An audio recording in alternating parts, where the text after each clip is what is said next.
नमस्कार। आज मैं राष्ट्रीय कवि श्री मैथिली शरण गुप्त जी की अनुपम रचना पंचवटी का एक दृश्य आपके सामने प्रस्तुत करूंगी।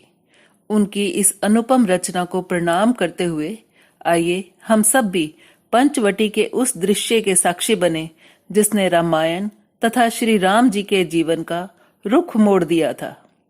पंचवटी उस समय की कहानी है जब श्री राम, सीता जी तथा लक्ष्मण के साथ पंचवटी में पर्णकुटी बनाकर रहते थे। अर्धरात्रि का समय है। राम जी तथा सीता जी पर्णकुटी में विश्राम कर रहे हैं। पूरा संसार सोया है, परंतु लक्ष्मण जाग रहे हैं। उन्हें याद आ रहा है वो दिन जब पिता का वचन निभाने के लिए श्री राम वन जाने के लिए महल से निकलते हैं। पूजे पिता के वचन निभाने चले राम, सीता भी उनके पीछे चली गहन वन को। उनके पीछे भी लक्ष्मण थे।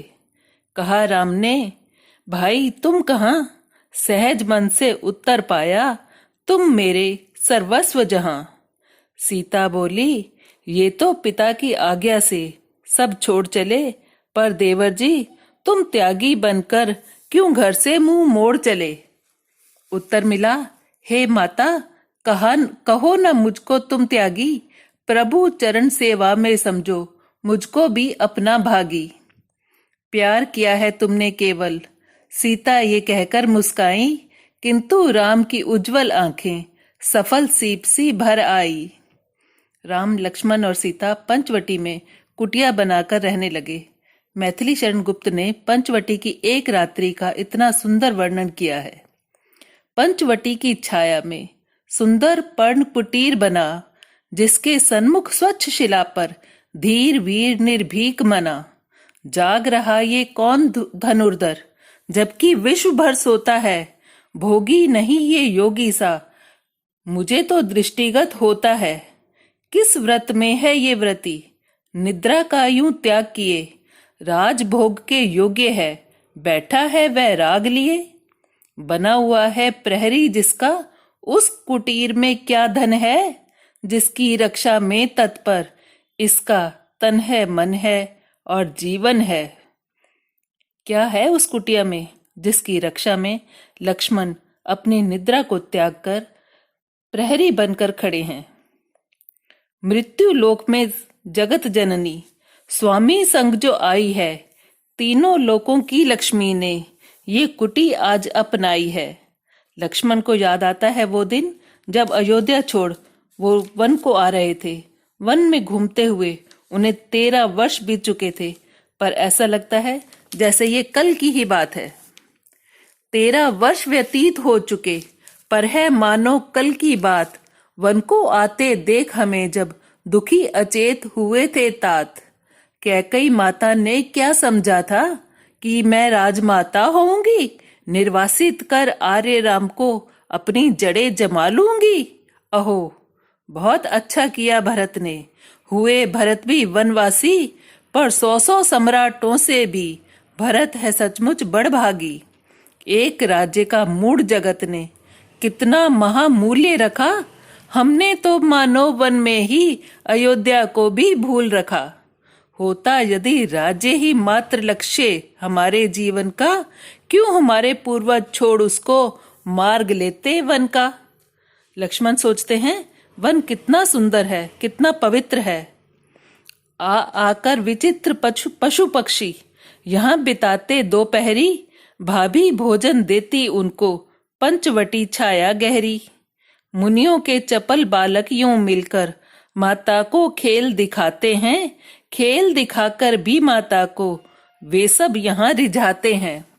गोदावरी का तट ये है, ताल दे रहा है अब भी, चंचल जल मानो इसका आवाज दे रहा है अब भी। नाच रहे हैं अब भी पत्ते, सुंदर फूल महकते हैं, चंदा और नक्षत्र भी मिलकर लालच भरे चमकते हैं। आंखों के आगे हरियाली रहती है हर घड़ी यहाँ, यहाँ वहां सुन सकते हैं झरनों की भी झड़ी यहाँ। मुनियों का सत्संग भी यहाँ है, जिन्हें हुआ है तत्व ज्ञान, सुनने को मिलते हैं जिनसे नित्य नए अनुपम आख्यान। सुंदर शुभ वाक्य पढ़ते हैं पक्षी सारे आश्रम के, मुनि कन्याएं यश गाती हैं भाई के पुण्य पराक्रम के। आहा, राम के सानिध्य में सुख पूर्वक सब जीते हैं, सिंह और मृग एक घाट पर आकर पानी पीते हैं। अपने पौधों में जब भाभी भर भर पानी देती है, खुरपी लेकर आप ही अपनी जब वो करती खेती हैं, पाती हैं तब कितना गौरव, कितना सुख, कितना संतोष। स्वावलंब की एक झलक पर न्योछावर कुबेर का कोश। संसारिकता में मिलती है यहाँ निराली संपदा, अत्रि और अनसुईया जैसी कहाँ मिलेगी पूर्णता। मानो ये प्रदेश ही भिन्न है, कृत्रिमता का नाम नहीं, प्रकृति अधिष्ठात्री है इसकी, कहीं विकृति का काम नहीं। लक्ष्मण सोचते हैं, अयोध्या में सब सोचते होंगे हम वन में कितने दुखी हैं और संकट में हैं। काश मैं उन्हें यहाँ की सुंदरता और सुख दिखा सकता। इच्छा होती है स्वजनों को एक बार वन ले आऊं और यहाँ की अनुपम महिमा उन्हें घुमाकर दिखलाऊं। विस्मित होंगे देख राम को, वो हैं घर की भांति प्रसन्न, मानो वन विहार में ही खुश हैं, वह वैसे ही श्री संपन्न। यदि बाधाएं हुई तो उन बाधाओं के ही साथ, जिससे बाधा बोध न हो वह सहन शक्ति भी आई हाथ। जब बाधाएं ना भी रहेंगी तब भी शक्ति रहेगी ये, अवध में जाने पर भी वन की स्मृति सदा रहेगी ये। नहीं जानती हाय हमारी माताएं आमोद प्रमोद, मिली हमें है कितनी कोमल, कितनी बड़ी प्रकृति की गोद। बेचारी उर्मिला हमारे लिए व्यर्थ ही रोती होगी, क्या जाने वो वन में होंगे हम इतने सुख भोगी। इतने दुख और कष्टों में भी जिनका जीवन रहा खिला, गौरव गंध उन्हें ही उतना अत्र तत्र सर्वत्र मिला। सोच में डूबे हुए लक्ष्मण अचानक चौंक पड़े। सामने अप्सराओं से भी सुंदर एक युवती खड़ी थी, जो लक्ष्मण को देखकर मुस्कुरा रही थी। कौन थी ये सुंदरी और आधी रात को गहन वन में क्या कर रही थी? इसके बारे में मैं रीटा शर्मा आपको पंचवटी के भाग 2 में बताऊंगी। धन्यवाद।